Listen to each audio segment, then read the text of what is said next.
សូមស្វាគមន៍មកកាន់វីដេអូរបស់គេមិញអាហ្នឹងគឺខ្ញុំមានដំណឹងល្អមួយគឺអស់ណាគ្នាមកមើល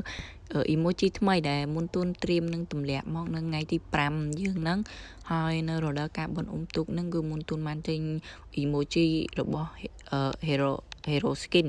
ដែល skin ហ្នឹងគឺជា skin lady dragon ដែលខ្ញុំបានទិញ effect skill អីរួចហើយដែលមើលទៅស្អាតខ្លាំងមែនទែនបងប្អូនអាចមើលខាងក្រោយហ្នឹងបានគឺមានជុំវិញអីចឹងទៅ emoji នេះតាខ្ញុំគិតគឺអាចនឹងធ្វើ face យកអីចឹងណាហើយ emoji ហ្នឹងបើយើងមិនធ្វើ face យកគឺស្ដាយក្រោយខ្លាំងមែនទែនដោយសារតែអត់ដឹងថា emoji ហ្នឹងគឺចេញមកអង្កាលទេហើយអង្កាលក៏វាត្រឡប់មកវិញនោះដែរអញ្ចឹងគឺយើងគួរតែធ្វើ face យកឲ្យហើយទៅហើយខ្ញុំនឹងបង្ហាញរូបភាពមួយដែលអ្នកនរគ្នាគប់ញាប់អាខ្លាំងមែនទែនគឺជា skin របស់ Create ខ្មែរយើងហ្នឹងគឺគេនឹងធ្វើការបញ្ចេញរូបភាព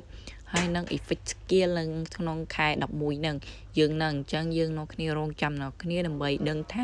តើ effect skill វាស្អាតប៉ុណ្ណាហើយ skin ខ្មែររបស់យើងគឺមានចំនួន2ហើយនៅក្នុង MLBB ហ្នឹងអញ្ចឹងគឺលយកប់សារីខ្លាំងមែនតើដែលមានជាមួយ skin create មួយហើយនឹង skin ទី1ហើយ hero ដែលគេត្រៀម revamp ថ្មីមាន2 hero គឺ hero Bamon ដែលខ្ញុំបង្ហាញមិញហ្នឹងហើយ hero ទី2នោះគឺជា hero មួយដែលគ្នាយើងត្រង់តរយចាំមែនតើគឺ hero របស់ Freya